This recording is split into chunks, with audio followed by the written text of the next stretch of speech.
Welcome to today's webinar on going beyond the stereotypes when working in Germany.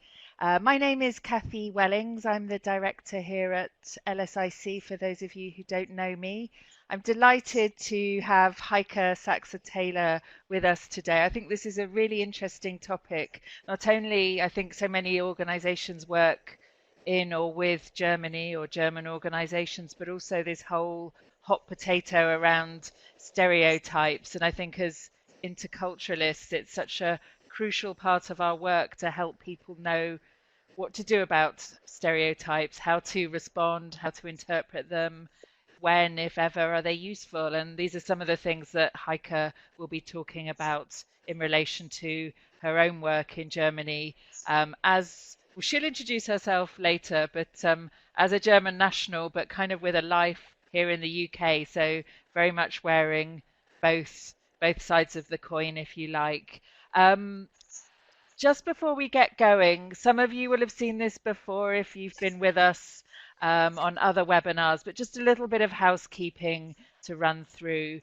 Um, we do have you on mute and without your webcams, unfortunately. We would love to see your faces and hear your voices, but with so many people, um, it makes sense that we do most of the talking, but that doesn't mean that you won't get involved. We do try and make these sessions interactive as much as we can. So hopefully you've seen the chat function. We'll make sure there's time at the end for questions, but if you have any questions or comments along the way, please feel free to type them in. If we don't respond to them in the moment, we'll make sure we go back to them at the end of the session. Heike might also ask you from time to time to comment on something or answer a question in the chat function. The simplest thing is probably the hands up. So we could test that out now. At the top of your screen, you should see a little person. If you click on him or her, that's it. You can raise your hand. So if you unraise your hand, let me just put everyone down. Could anyone raise their hand if they're having trouble hearing or understanding me? That's looking good. Can everyone hear me okay then? Put your hand up.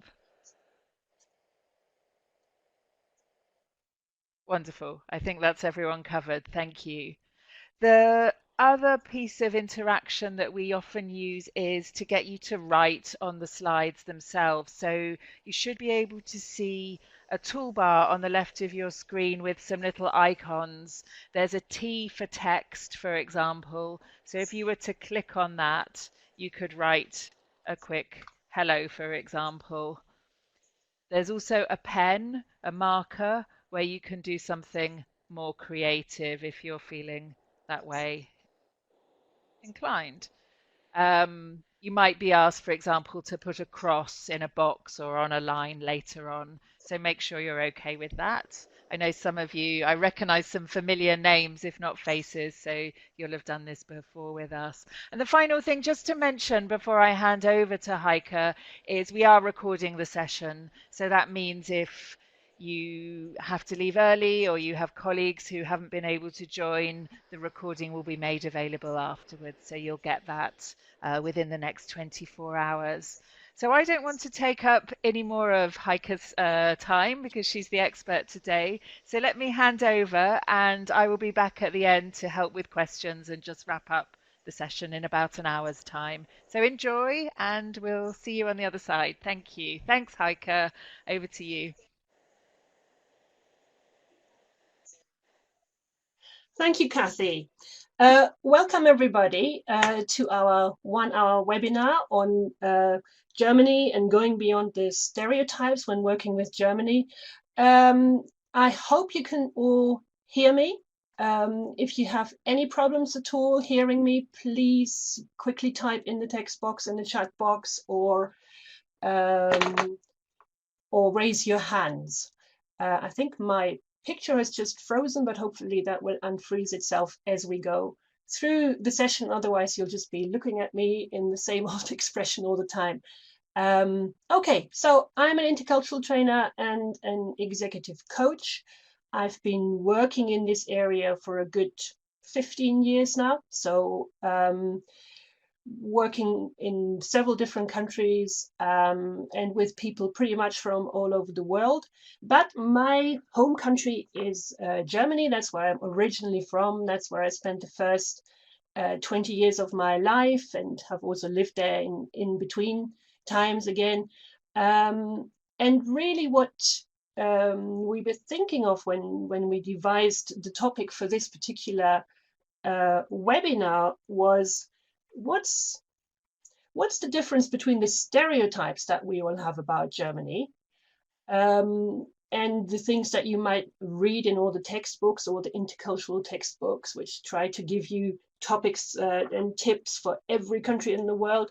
What's the difference between that and actually really working in Germany?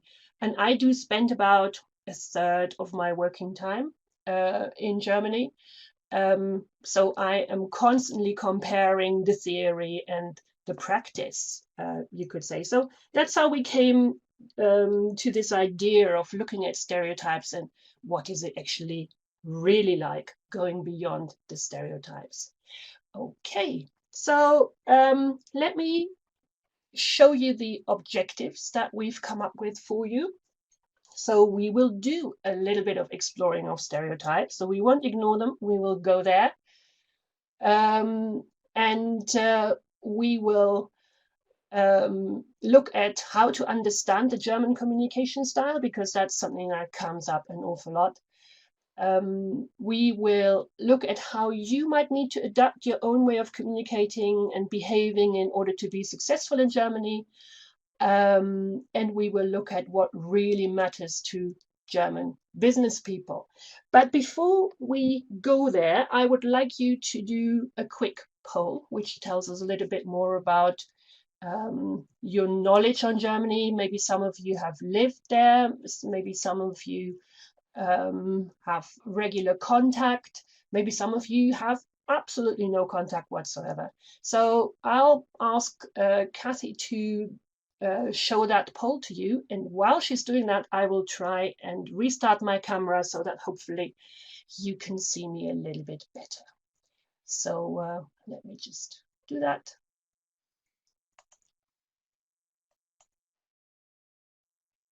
Okay, so from what we can see here, I hope you can all see this as well, we've got a pretty even spread across the different answers. We've got somebody who's never lived in Germany.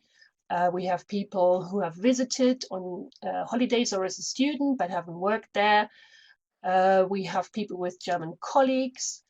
And we've got people who've been there once or twice, traveled many times, and that must be at least 2 people who have lived in Germany.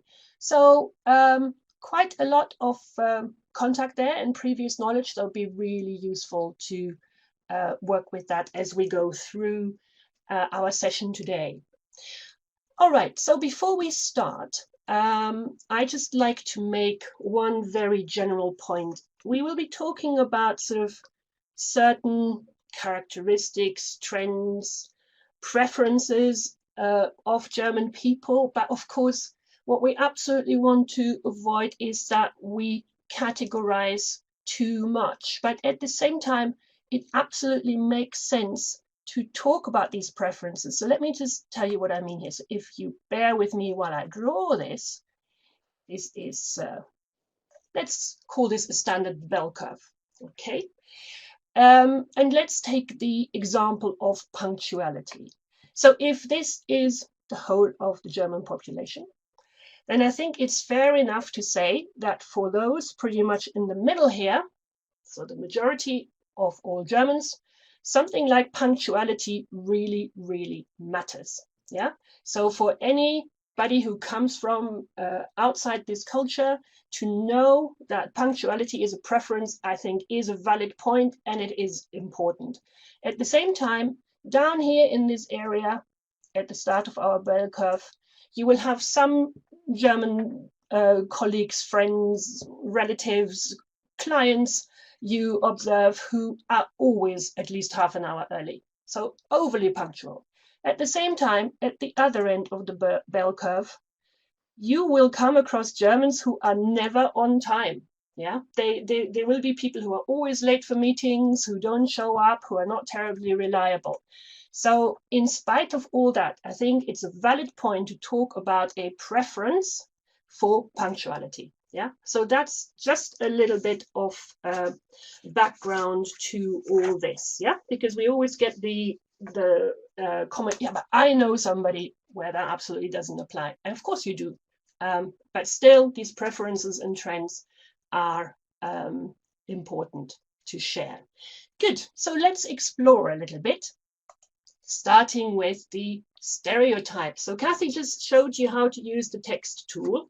So I would be interested, and please don't hold back, what stereotypes might come to your mind when you think about Germany. So please use the text tool and just write whatever comes to your mind in terms of stereotypes about Germany when you think of that culture.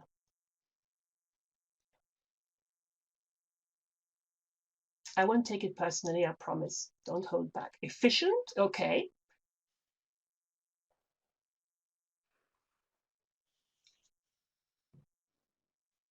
Okay. Mm-hmm.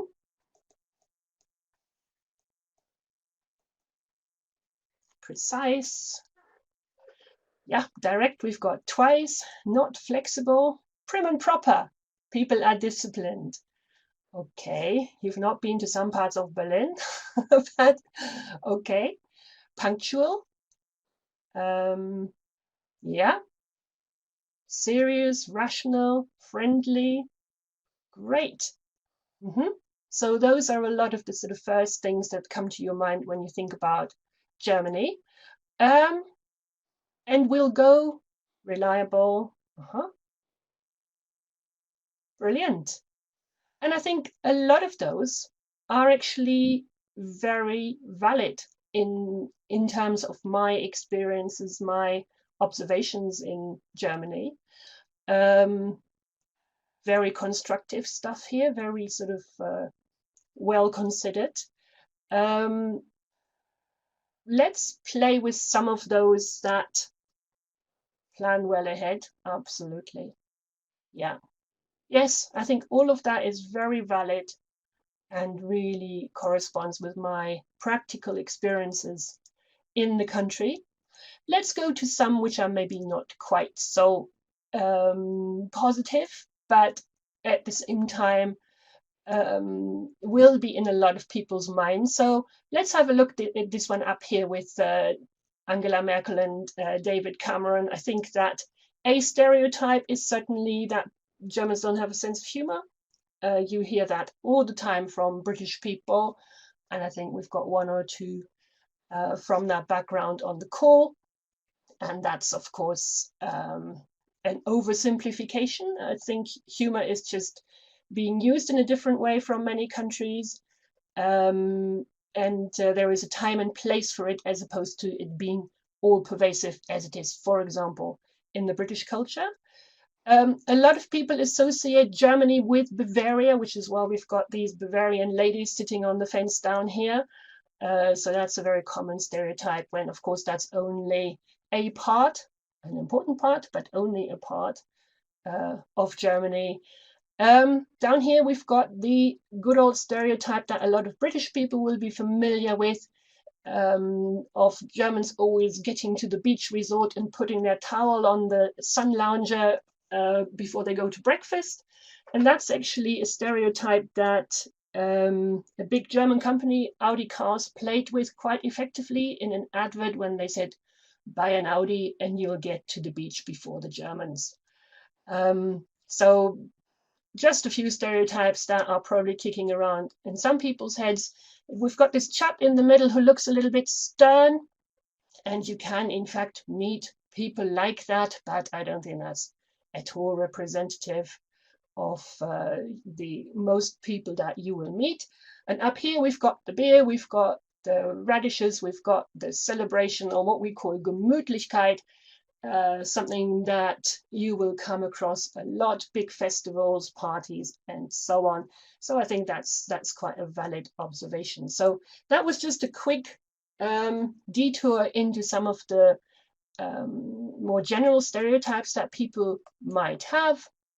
So what I often hear when giving training on Germany, and I've got people from a variety of cultures in front of me, is all these things, some of which you have pointed out yourself, a certain degree of formality. I would say that that probably depends very much on the industry and the sector, the environment you're in, but generally I don't think formality is that accurate anymore. A lot of people are pretty relaxed these days, friendly and open. Serious, yeah, I think the serious about business is a valid point. So not taking things too lightheartedly, not joking about and so on, but actually really concentrating, focusing on the business. And that goes with this impression of no sense of humor, just because people don't use it so much in business. Hierarchical and top down, that probably depends very much on the industry and the organization that you're dealing with. If you are talking about a massive, big manufacturing company, then you will probably still find that. And I think if you think, for example, of the VW emissions scandal, I think some of the sort of background reasons why that happened that now come to light are to do with a very hierarchical structure. Process driven, yep, efficient, punctual, direct. We'll talk about the directness a little bit more in a minute. On the more negative side, some people would come up with observations like insensitive or unfeeling. But the background to that is probably that on that continuum that we often use of task versus relationship, that the German culture is probably pretty task focused, less relationship focused, and therefore this sort of impression can sometimes come across, but usually it isn't intended like that. And maybe in line with the communication style and some of these behaviors, another stereotype that I hear quite often is arrogant. But I think that's probably also just a misunderstanding of the communication style and general behaviors. So all these stereotypes, some of them can be valid, others are probably based more in sort of the past observations that weren't terribly well considered and so on. So let's move away from that and look more at what's below these sorts of things. And that's, of course, where values become very important. Any of the sort of behaviors, observations that we make, they're based on something. There is something behind that which explains that. And that's where we're going into our values and attitudes. So let me just show you some of the sort of main values and attitudes that are very, very important, not just in the literature on Germany, but I think this is still very valid, very pertinent. So honesty and truth, pretty fundamental. It doesn't mean that Germans never lie, but you're certainly not supposed to. And I think there is a lot of emphasis put on this. Order. People do like a certain degree of structure, process, planning, and so on. And that is very, very true. That absolutely mirrors my experiences at the moment. Quality, really important. A sense of duty, a sense of social responsibility. Thoroughness, we call that in German Gründlichkeit. And a lot of Germans probably believe that nobody is as gründlich as they are. And security, this real need for security. And I thought I would just talk you through an example which is not strictly to do with business, but which is very, very current at the moment. And that's the whole topic of the the large numbers of refugees who've come to Germany. So in 2015, that was about 1 million people. 2016, it was down to a few 100,000. So an enormous number of people from many of the poorest or war-torn countries in the world who have come to Germany. And the international media treat that in a whole variety of different ways. I'm not sure how it is being reported in your country, but I just thought I would use that example because it is so current to look at some of these values. So why were people so welcoming? Why did Germany open its doors? And I think that's where the social responsibility and the sense of duty come to the fore and can be clearly seen in that. You might remember the pictures of people at Munich station welcoming, applauding as people came into the country. And that is still quite a strong section of the population who support welcoming refugees from across the world. Of course, we've all heard about people who are very much against it, and they are there as well. But I think it is noticeable about the country how many people still support this and have this attitude. When you then looked at when the refugees arrived in Germany, the reception centers were put up very quickly, pretty well organized. And within a few months, most of the reception centers were empty again because people had been distributed across the whole country.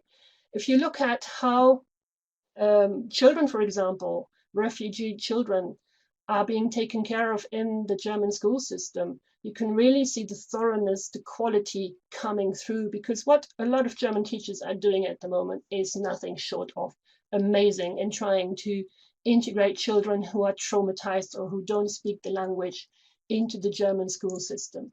Of course, there are problems, but overall, I am just really impressed by the effort that's being put into that. At the same time, this need for order means that, as you can see on this picture, some people had to queue for days. This is a picture from Berlin, in order to get registered, in order to get processed into the system. So, and today, a lot of the refugees would like to work but can't because their status isn't completely decided on, or because their qualifications aren't being recognized. So that's where this sense of order leads into bureaucracy, leads into holding things up and inefficiency almost. Security, of course, is becoming a big topic. You might have heard about that. Is there any danger that comes with this influx of people? We've had our first terrorist attacks in Germany. So now there's a big focus on how to welcome people while at the same time keeping the country secure. So the refugee crisis is by no means only a good news story, and there are negative aspects of what has happened in Germany. But overall, I think it's a good example of some of these values and how they come through in practice. And many of these behaviors you would then also see in a business context, this thoroughness, process, order, quality, and so on. Do you have any comments on that? Any observations maybe from the way this is being reported in the media in your local countries? Any comments on this particular example? How does that fit with any experiences that you've had? Please use the chat function to share anything that goes. You can all read that. As a Canadian, I found that there are similarities between how Germany and Canada have approached the refugee situation. Yes, I think I can see that that parallel as well. And much of this is really to be seen against the background of German history, of all the things that have happened in Germany, the fact that Germany started the Second World War and so on, that people say we have a duty to look after people who are less fortunate than us. So history, experience really can feed into all these sorts of developments. Okay, good. do keep typing. I'll share your thoughts as they come up, but as we've only got an hour, I think it's probably important to move on. So that was all pretty deep and thoughtful stuff talking about values. Let's become a lot more practical. So when you are working with colleagues from Germany, clients from Germany, and so on, what does that actually mean for the way you should behave and how you should understand behaviors that you see in business? So let's move on. When we talk about communication, we quite often like to use this model here of the sender and the receiver and the way the message goes backwards and forwards, the mode of delivery, and so on. I think what's important for us here in this webinar is to talk about the interferences. So what do you think when you are communicating with, say, a colleague from Germany? What do you think interferences could be for you during this communication process? Any ideas? Please use the chat box. Anything that could get in the way here?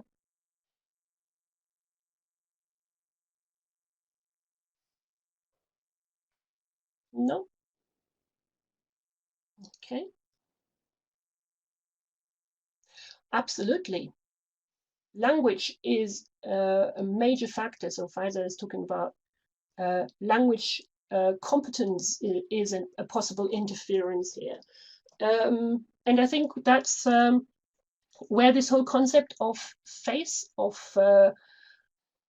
looking professional and not admitting your weaknesses come in. You might not necessarily associate that with Germany, but I have been in situations where people have just not admitted the fact that their English wasn't that good, and they've just been nodding their heads as if they had understood rather than saying, sorry, I did not understand that. So language, that's one of aspect of language that can get in the way, but also just communication, mistakes in translation, cultural differences, yes. And of course, our stereotypes, what we've heard from others might make us think, oh, I know what's going on here. I know what they think. And that's what then stops us from actually listening, from actively listening and picking up all the different hints in the communication that would help us to understand, be it language or body language, other nonverbal things. So being very aware of those interferences in the language, the stereotypes, the things that we've heard, very important to be aware of that, putting it in a box and putting it away for now, and actually really focusing on active listening and understanding, I think would be crucial, not just in a German context. So let's have a quick look at all the different aspects and elements of communication. If you look at this list of elements of communication here, so we're talking about the levels of informality, of directness, the tone of voice, the head versus the heart, personal space, gestures, eye contact, touch, space, comfort with interruption, use of silence and humor. Are there any aspects here which really jump out at you where you think, oh yeah, absolutely, that's where there is a real clash with my own culture, my own language, my own communication style? So anything here that jumps out at you? Yeah, directness. Yep. Yes, that's a good idea. Either write something in the chat box or make a cross next to the word. Yeah, I think.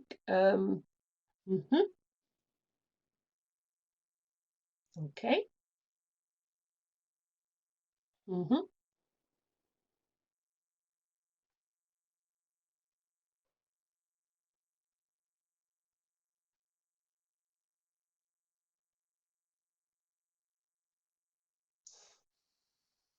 Great.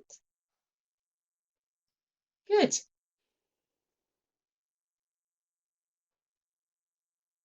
Lovely. Good. So that's really useful to have an idea of where you see the differences. the areas in which to adapt, possibly. So looking at the first one, the levels of formality and informality, that might just be to do with things such as the way people introduce each other, the way people greet each other. That might come across as fairly formal. In some cultures, the shaking hands and so on.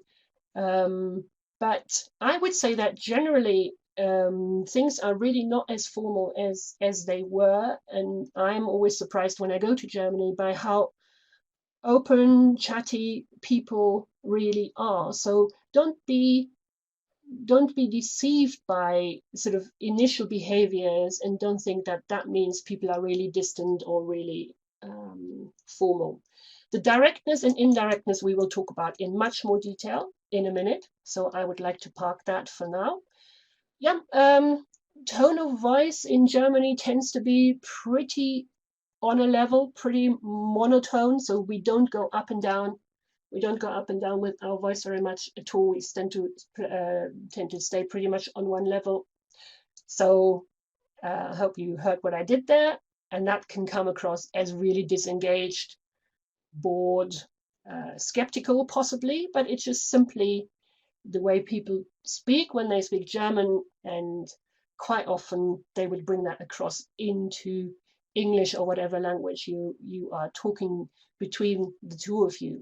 So don't be perturbed by that. It's just simply a difference that we should just accept that rather than overinterpret it.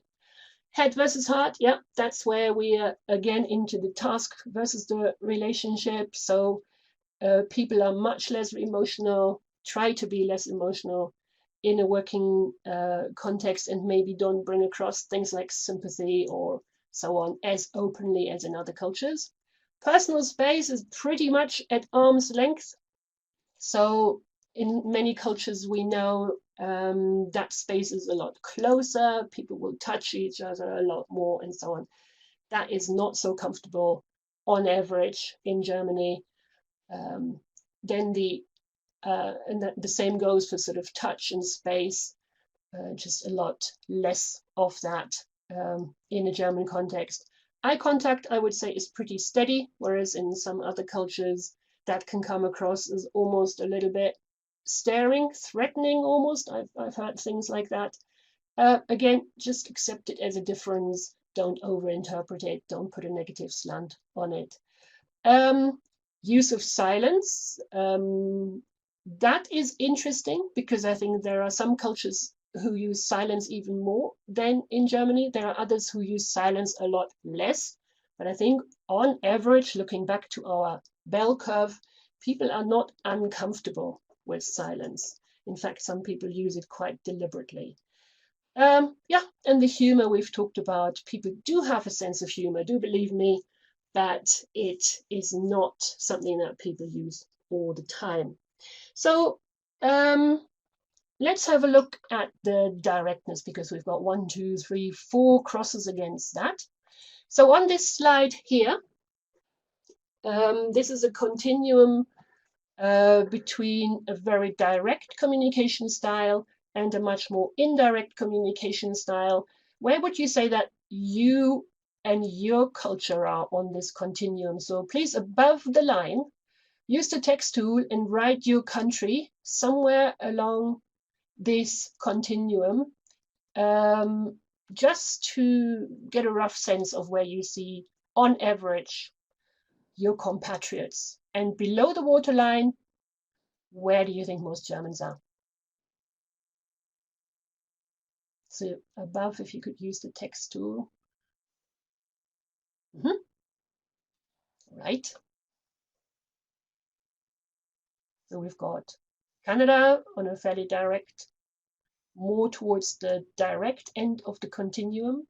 The UK in the middle, or always more towards indirect. Okay. Brazil, Saudi Arabia, yeah, much more towards the indirect end of the spectrum. Russia, yeah, Germany, absolutely.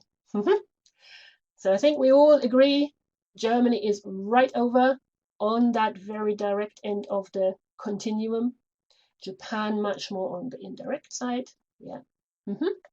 And that pretty much also reflects the research that's out there on communication style.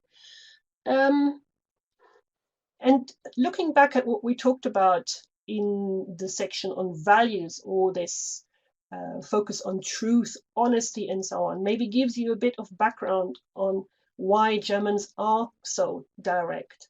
But I think the main point to take away from this is to see it simply as a different way of communicating and to just take it as that, as opposed to over-interpreting it. I have heard people say a German communication style is really blunt, really aggressive. The worst I have heard was of a joint team, and some British people told me they thought the German communication style was abusive. Now, that is very, very strong. And I think if people categorize in that way, I think they are over-interpreting. And you can see different styles clashing there. So if you have an email from a German colleague and they say, okay, about your report, it's too long, we need to change section 1 and we need to change section 4 and we should finish by tomorrow, then that's not aggressive, that's not major criticism, that's simply engaging in improving something. And you might, for example, if you compare this to a British communication style, I'm not sure how many of you are familiar with that, but a German might say something like, I need that report by tomorrow morning, simply meaning needs to be done by tomorrow morning.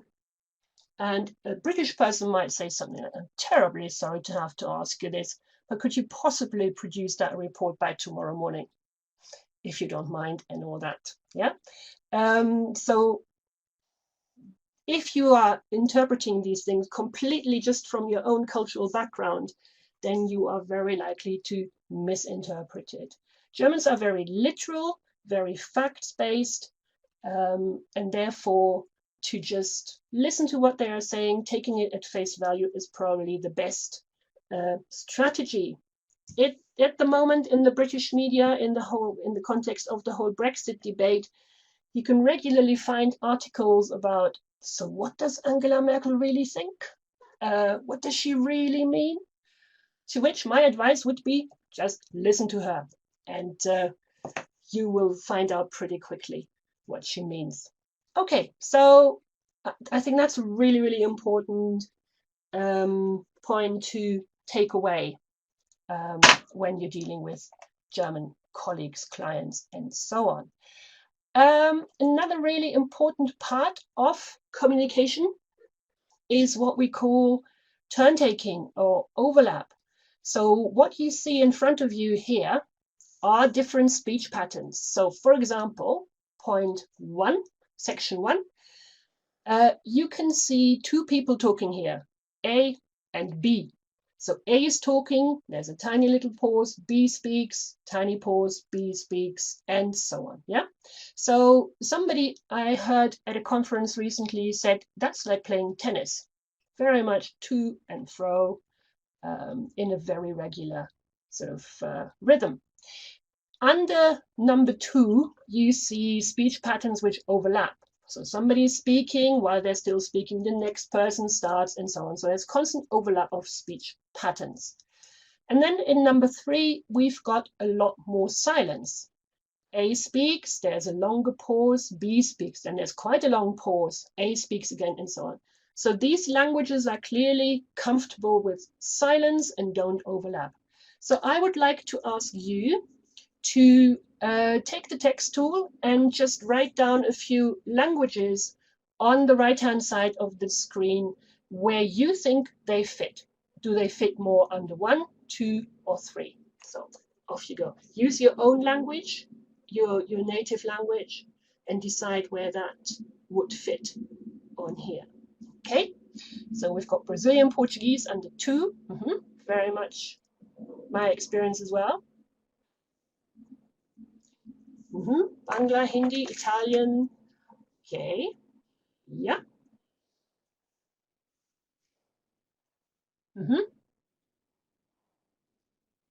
Okay, and where would you put German?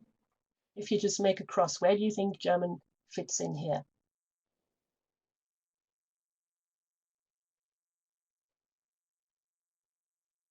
Mm-hmm. Right, good.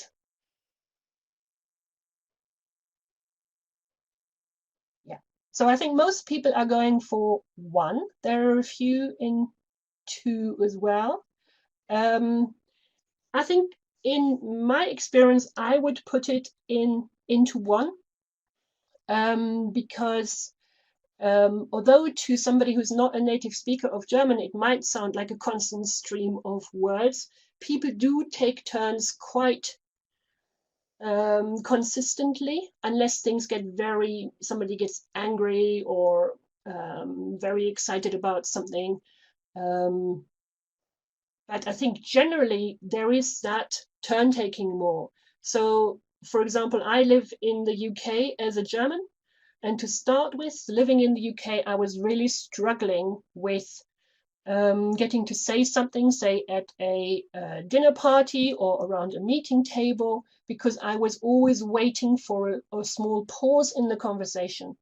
And that will simply not happen in British English, because in the UK, people are really not comfortable with silence. So there's a constant stream of communication. So if you are from if your native language is one where you overlap a lot more, then I would recommend that when speaking to Germans, you make a little bit more space in the conversation to allow them to come in, because that's the sort of cue that people are waiting for. And very interesting to see down under 3 here that you've put Japan in here, because that absolutely fits with the research into speech patterns there as well, where people feel comfortable with silence, and silence can even be a means of communication, a means of showing respect, and I'm listening to you.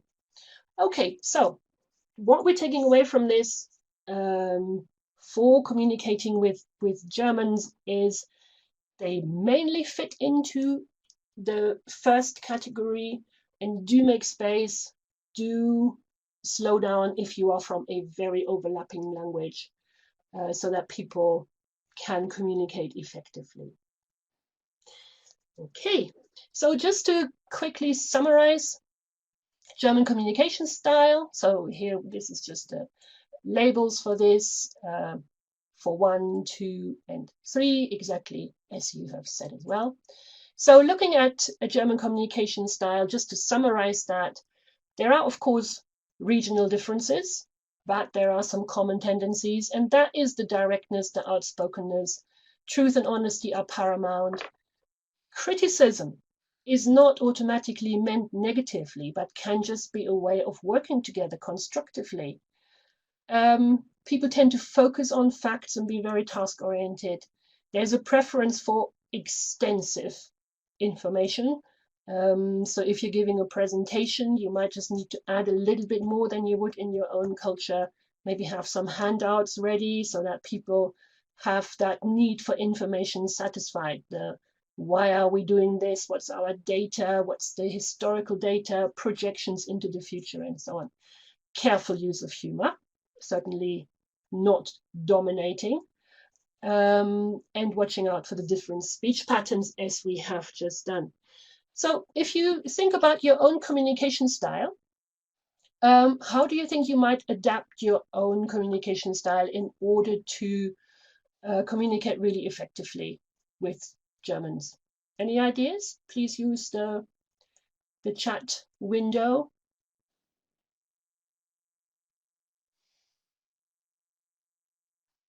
You will all probably have an idea of how you communicate in your own language, what the preferences, the standard forms of communication are. How might that need to be adapted when you're communicating with Germans?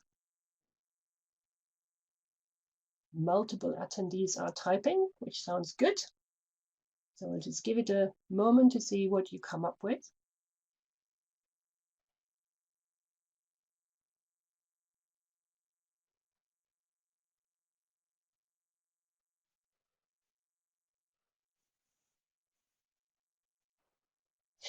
Yeah, more direct, straight to the point. Yeah. Yes, be straightforward but polite. Absolutely. So I don't mean that you suddenly all become really abrupt and rude, but more direct for many cultures, for many of you, more actually saying what you mean, but still in a friendly and in a polite way. Yeah, I'm very indirect, so feel I need to get to the point more quickly. Absolutely. Yeah, good. So we leave them space to say their word, listen carefully to what they say, polite and straightforward. Yeah, and do some culture studies, and this will help to understand how they understand you. Absolutely. Also being very aware of your own communication style and how that might come across. Great, thank you very much. So being friendly and polite, but without being ambiguous. So for example, given that I live in the UK, you might hear people say something like, I'm sure it's my fault, but meaning it's your fault. So that is incredibly confusing. It's a polite way of saying it's your fault. It took me some while to understand that.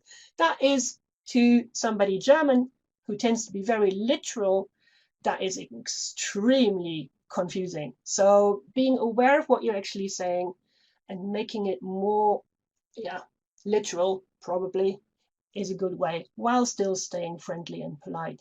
Communicating clearly and succinctly. Don't interrupt people. People really don't like that. Although you might well have somebody very senior interrupting you, but that probably means that they've had enough, that things are getting a little bit heated. Check your understanding. So summarize, mirror, ask open questions, and so on. Really important. Don't mistake directness and challenge. Being in a German business meeting involves a lot of challenge. A lot of what do you mean by that? Can you explain that?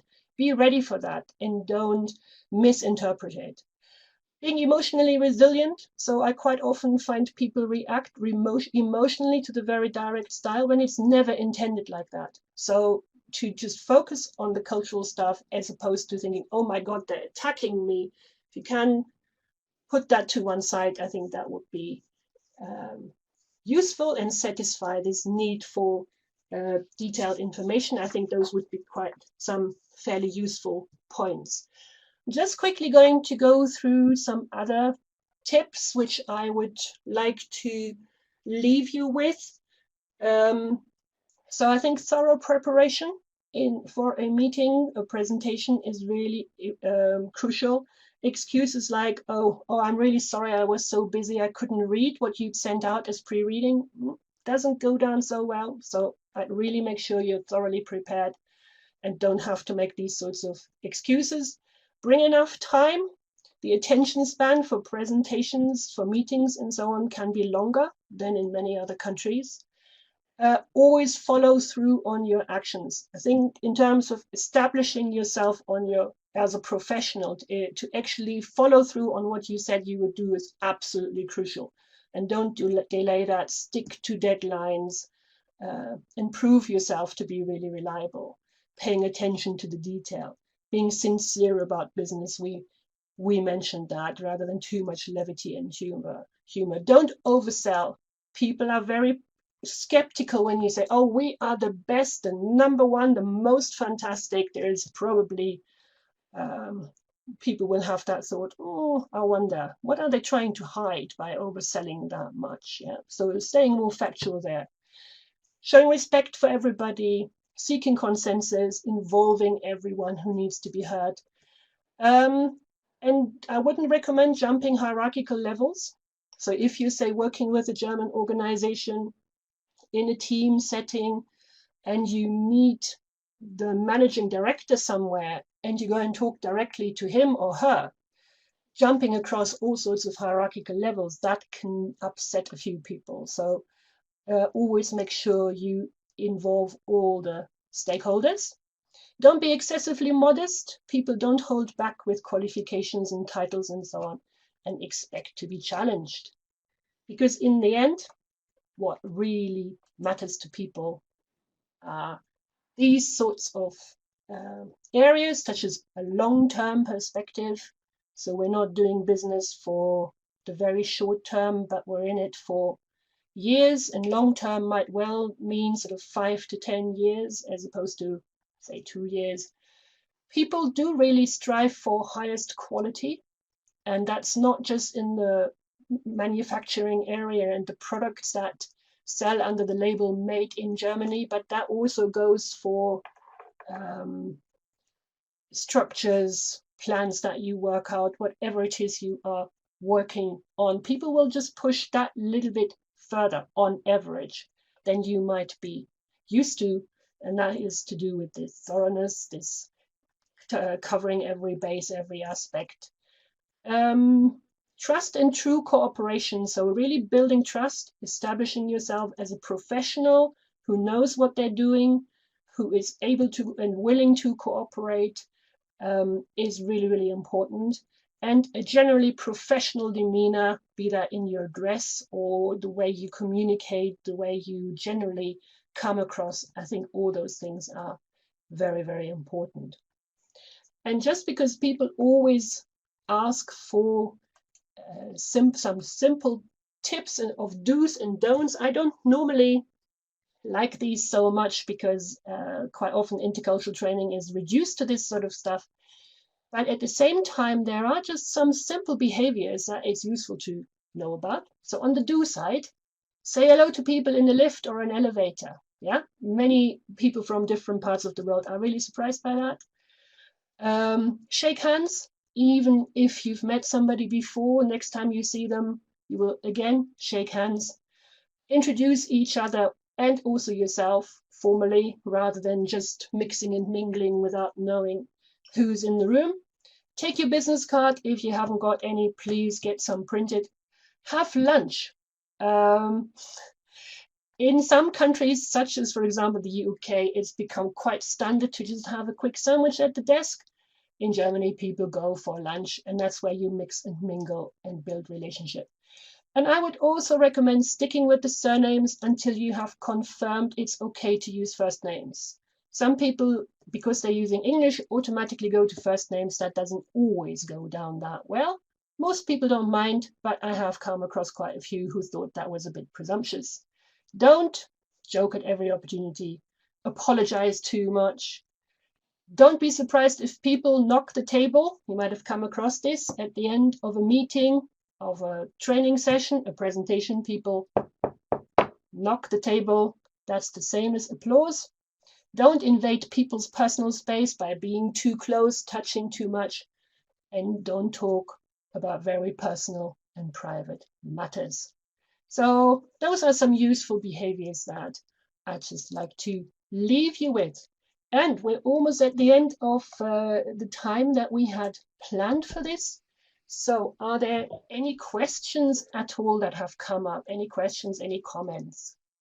Thank you so much, Heike. That was Thank you so insightful as much, Heike. always. That was insightful as always. We do just have a few minutes. We do just have a few minutes. I can see there's a question comes I can through. see there's a question comes through. Yeah, I can see that as well. So how flexible would you say Germans are to adapt to different styles, meaning how capable Germans are to adapt to other cultures? That depends very much on who you are dealing with. If you're dealing with people who have traveled themselves, who've maybe grown up or worked in a more international environment, they will be very adaptable. Most educated Germans have a real curiosity about other cultures. Nobody travels as much, I think. Maybe the Dutch do as much in Europe, but the Germans travel all over the place. You'll find them anywhere. So I think there is an overall readiness. How flexible people are will depend very much on the individual.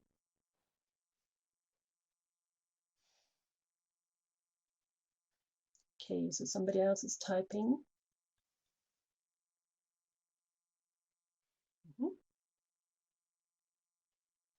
So for example, I was working just on this flexibility. I was working with a big German organization that merged with an American one. And this German organization had actually been public sector before. So some of the people, say above 40, who worked there, never thought that at any stage in their career would they have to work internationally and speak English. So for them, for some of them, this was extremely hard. For others, they really relished the opportunity. So depends on the background and who you're talking about. Okay, what kind of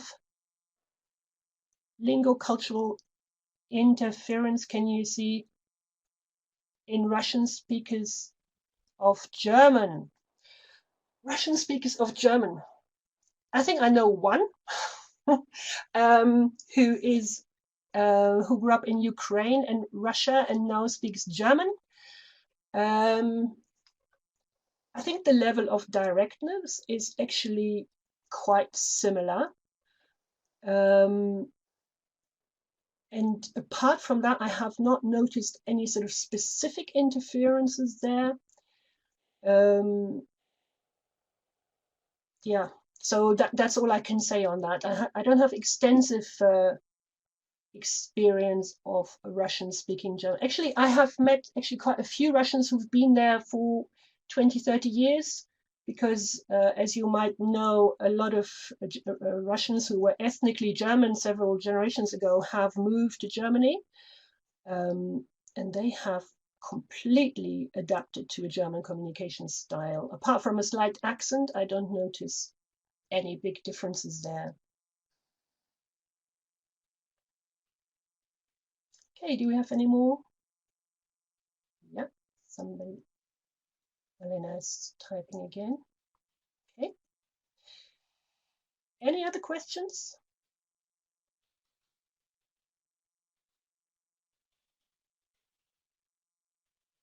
No?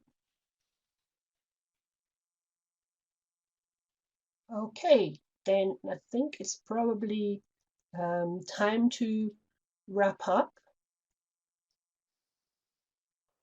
Okay, good.